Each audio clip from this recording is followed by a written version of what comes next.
समय की शुरुआत में प्राइमस ने अपने ब्रह्मांड को बचाने के लिए अपनी जीवन शक्ति का बलिदान देकर खुद को साइबरट्रॉन ग्रह में तब्दील कर लिया। और फिर साइबरट्रॉन की कोर पावर से प्राइमस ने पहले 13 प्राइम्स को बनाया, जिससे वो अपनी पीढ़ी का नेतृत्व और उनकी सुरक्षा कर सके। उसके बाद प्राइमस ने असीम ताकत का सोर्स मैट्रिक्स ऑफ लीडरशिप बनाई, जो उसने प्राइमस को दी। इसी मैट्रिक्स ऑफ लीडरशिप ने साइबरट्रॉन ग्रह की प्राकृतिक ऊर्जा एनर्जन को जन्म दिया। एनर्जन पूरे ग्रह की नदियों की धाराओं की तरह बहने लगी। उसी ने ग्रह पर लंबे समय तक जीवन को स्थिर रखा। लेकिन सभी प्राइमस अपने दुश्मन क्विटेसेंस के साथ युद्ध में मारे गए और मैट्रिक्स ऑफ लीडरशिप खो गया, जिसके कारण ग्रह पर एनर्जन का प्रवाह रुक गया। फिर सेंटिनल प्राइम साइबरट्रॉन के प्रमुख और आइकन शहर के नेता बने।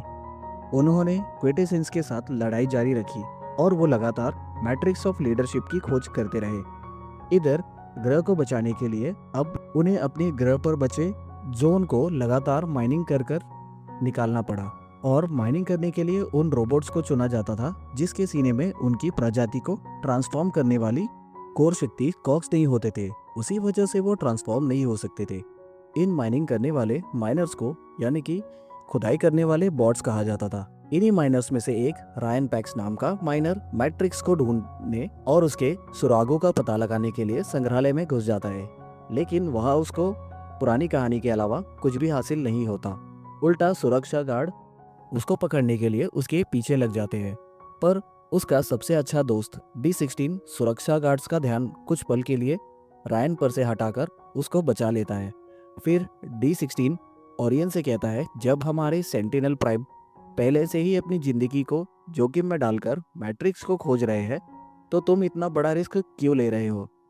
तो ओरियन उसे कहता है, मैं बस उनकी मदद करना चाहता हूँ। इस पर D16 उसे कहता है, हम मजदूर हैं, हम सिर्फ माइनिंग करते हैं। तो ओरियन उसको समझाने की कोशिश करता है कि उसके अंदर माइनिंग से भी कुछ ज्यादा करने की इच्छा है। उसके बाद वो दोनों सभी मजदूरों के साथ ग्रह के अंदर जाकर माइनिंग शुरू कर देते हैं। लेकिन अचानक गैस की वजह से वहां ब्लास्ट हो जाता है और गुफा ढहने लगती है। उसमें उनके एक साथी जॉर्ज का पैर चट्टान के नीचे फंस जाता है, तो ओरियन अपनी जान की परवाह ना करता हुआ उसे बचा लेता है।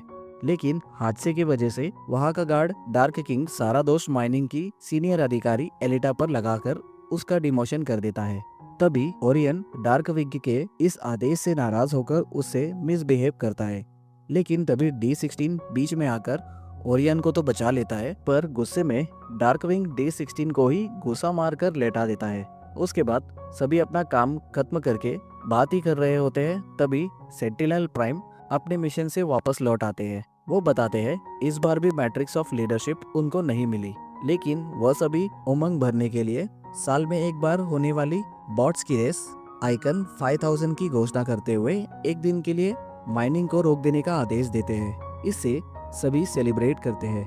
लेकिन ओरियन के दिमाग में कुछ और ही चल रहा था। अगले दिन वो D16 को एक गुप्त रास्ते से स्टेडियम के एक खास जगह ले जाता है।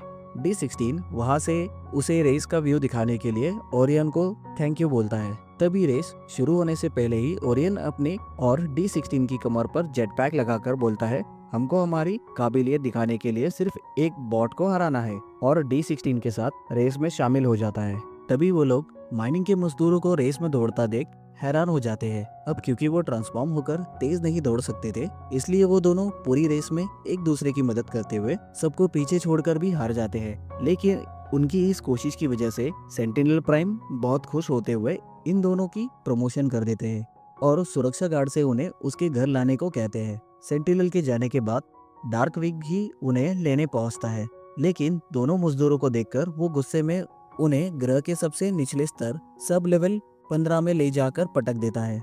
उन दोनों को वहाँ बी यानी कि बम्बल बी अकेले काम करते हुए मिलता है। वो हद से ज्यादा बतूनी होता है। तभी तीनों को वहाँ एक चिप मिलती है। उस चिप में उन्हें उनके प्राइम अल्फाट्रॉन का एक इमरजेंसी मैसेज मिलता है, जिसमें वो मैट्रिक्स को बचाने और उनकी सहायता के लिए एक लोकेशन के कोऑर्डिनेट्स भेजते हैं। तो ओरियन समझ जाता है कि सतह की वही लोकेशन है जहां उनको मैट्रिक्स मिल सकता है। लेकिन D16 उसकी बातों से सहमत नहीं होता, क्योंकि ग्रह के लोगों को सतह पर जाने की मनाई थी। इसके बावजूद ओरियन उसको मना लेता है। फिर वो बी की मदद से सतह पर कबाड़ ले जाने वाली ट्रेन में छुपकर बैठ जाते हैं। उसी ट्रेन में अलिता भी होती है। वो इन तीनों को पकड़ने के चक्कर में उसमें लड़ती हुई खुद भी ग्रह के सतह पर आ जाती है। चारों सतह के नज़ारे को देखते रह जाते हैं। रायन उसको मैट्रिक्स होने की संभावना वाली लोकेशन दिखाता है, तो वो उसको ट्रैक करते हुए आगे बढ़ने लगते हैं। लेकिन कुछ ही देर बाद उनको उनके दुश्मन क्विंटेसेंस के जहाज ठीक उनके ऊपर से जाता हुआ दिखता है और वो सतह पर दौड़ रहे एक हीर को एक ही वार में खत्म कर देता है। उसके बाद वो पूरी जगह की स्कैनिंग शुरू कर देता है, पर वो चारों उससे बचकर लोकेशन पर पहुंच जाते हैं। वो जगह बिना दांतों की हरियाली से भरी पड़ी थी। वहाँ उनको एक दांतों वाला गुफा मिलती है। अंदर पहुंचकर उनको सभी प्राइम्स के मृत्यु शरीर तो मिल जाते हैं, पर उनको वहाँ मैट्रिक्स नहीं मिलता। लेकिन तभी उन्हें अल्फाट्रॉन के शरीर के जीवन में कुछ अंश मिलते हैं, तो ओरियन उनको एनर्जी देकर एक्टिवेट कर देता है। अब अल्फाट्रॉन उन्हें सच्चाई बताता है कि सेंटिनल कोई प्राइम नहीं है, वो प्राइमस का सिर्फ एक साथी था।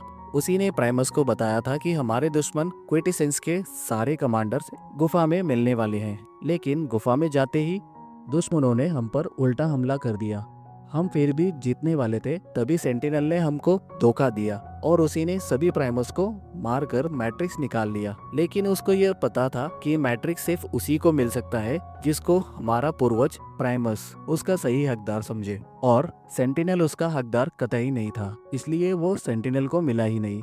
और अब साइबरट्रॉन पर क्विटेसेंस का राज है। फिर अल्फाट्रॉन उनको पहाड़ी के पीछे दिखाता है कि सेंटिनल क्विटेसेंस के राजा के सामने झुककर उसको सलाम कर रहा है, जिसको देखकर वही सभी चौंक जाते हैं। अल्फा आगे कहता है सेंटिनल शहर पर अपनी सत्ता बनाए रखने के बदले क्विटेसेंस को माइनिंग से प्राप्त एनर्जन देता आ रहा है। उस ट्रेन में कोई कबाड़ नहीं बल्कि एनर्जॉन ही था। सच्चाई जानकर D16 के अंदर गुस्सा फूट पड़ता है, लेकिन ट्रांसफॉर्मिंग कॉग्स ना होने की वजह से वो सब शांत हो जाते हैं। तभी अल्फाट्रॉन उनको बताता है साइबरट्रॉन पर पैदा होने वाला हर एक बच्चा कॉक्स के साथ ही पैदा होता है, लेकिन सेंटिनल ने उनके ऑनलाइन आने से पहले ही कॉक्स निकालकर उन्हें मजदूरी करने पर मजबूर किया। उसके बाद अल्फाट्रॉन उन चारों के अंदर सच्चाई की ऊर्जा देखकर अपने 4 साथी प्राइम्स के शरीर से कॉक्स निकालकर उन्हें देकर उनको ट्रांसफॉर्म होने की शक्ति दे देता है, जिससे चारों अपडेट हो जाते हैं। और फिर उन पर सेंटिनल के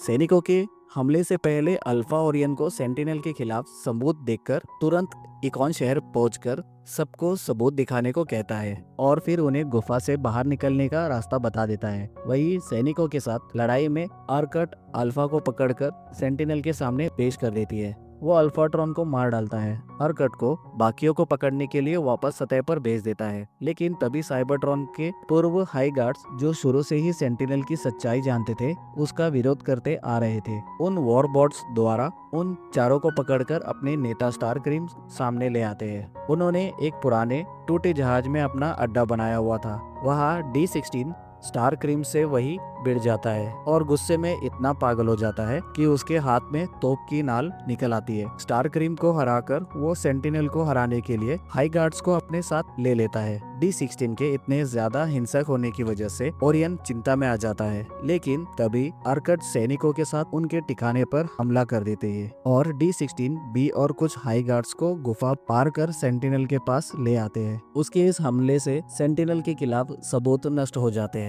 इससे ओरियन खुद को हारा हुआ महसूस करता है, तो एलिटा पहली बार उसको कोसने की बजाय उसका हौसला बढ़ाती है। इससे ओरियन बचे हुए हाई गार्ड्स को उन्हीं के साथियों को बचाने के लिए सेंटिनल के टावर पर हमला करने के लिए मना लेता है, लेकिन उसके पास सेना कम होने की वजह से वह मजदूरों भाइयों के पास जाकर सेंटिनल की सारी सच्चाई बताता है और उन्हें सेंटिनल के खिलाफ युद्ध करने के लिए मना लेता है। उसी समय सेंटिनल क्विटेसेंस के साथ और बॉट से गद्दारी का इल्जाम D16 और हाई गार्ड्स पर लगाने का प्लान बनाता है, लेकिन D16 इस बात का विरोध करता हुआ खड़ा हो जाता है। तो सेंटिनल उसको बताता है कि उसी ने उसके आदर्श सबसे ताकतवर प्राइम मेगाट्रॉन को मारकर उसी का कॉक्स निकाल लिया था। साथ ही वो D16 को प्रताड़ित करता हुआ उसी की चेस्ट प्राइम का टैटू गोद देता है। उस असहनीय दर्द को झेलता हुआ D16 फिर से खड़ा हो जाता है। तो सेंटिनल इस बार जैसे ही उसको जान से मारने वाला होता है, तभी उसको अल्ट्राट्रॉन में बैठकर हाई गार्ड्स के साथ टावर पर हमला करने के लिए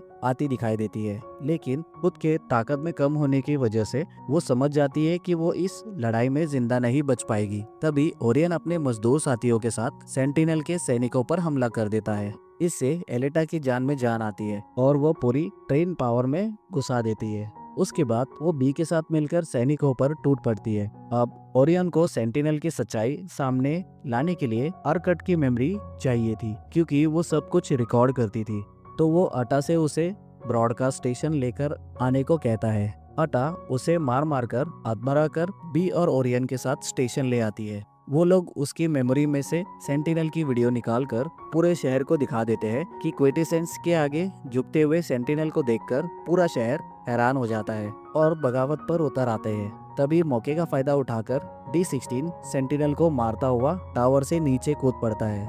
इससे पहले वो सेंटिनल को जान से मारता, तभी ओरियन बीच में आकर उसे बचा लेता है और D16 को बहुत समझाने की कोशिश करता है कि वो सेंटिनल को ना मारे, पर D16 इतना ज्यादा गुस्से में होता है कि वो उसकी बात नहीं मानता और सेंटिनल पर तोप का गोला दाग देता है।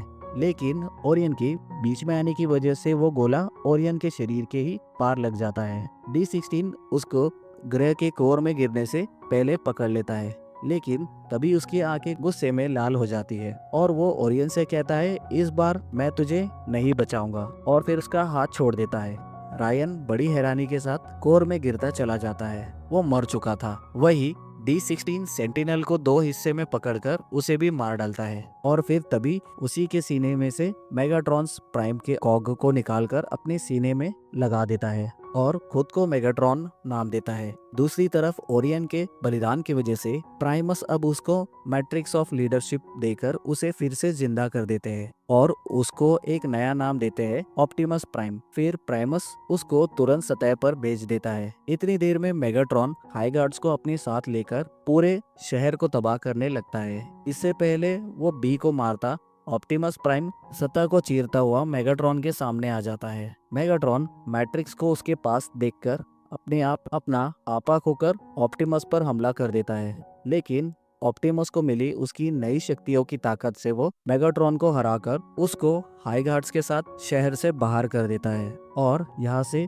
दो सच्चे दोस्तों की दुश्मनी शुरू हो जाती है। मेगाट्रॉन हाई गार्ड्स को लेकर शहर छोड़ देता है। उसके बाद मैट्रिक्स ऑफ लीडरशिप ग्रह पर फिर से एनर्जॉन प्रवाह करके सभी बॉट्स को उनके कॉक्स देती है। ऑप्टिमस प्राइम उसके साथ रुके सभी बॉट्स को नाम देता है और अपने पुराने दुश्मनों क्वेटिसेंस को एक संदेश भेजता है कि अगर वो साइबरट्रॉन पर वापस आए तो वो उनके लिए खड़े हैं। दूसरी तरफ मेगाट्रॉन हाई गार्ड्स का नाम बदलकर डिसेप्टिकॉन्स रखकर उनकी पहचान के लिए एक सील स्थापित करता है। साथ ही वो अपने नए दुश्मनों ऑप्टिमस प्राइम और उसके शहर पर युद्ध की घोषणा कर देता है। इसी के साथ यह कहानी यही खत्म हो जाती है। आशा करता हूँ आप सभी को ये एक्सप्लेनेशन पसंद आई होगी। और भी मूवी एक्सप्लेनेशन सुनने के लिए चैनल सब्सक्राइब करें और साथ ही बेल आइकन को दबाना ना भूलें। अब मिलते हैं नेक्स्ट वीडियो में, तब तक के लिए बाय बाय।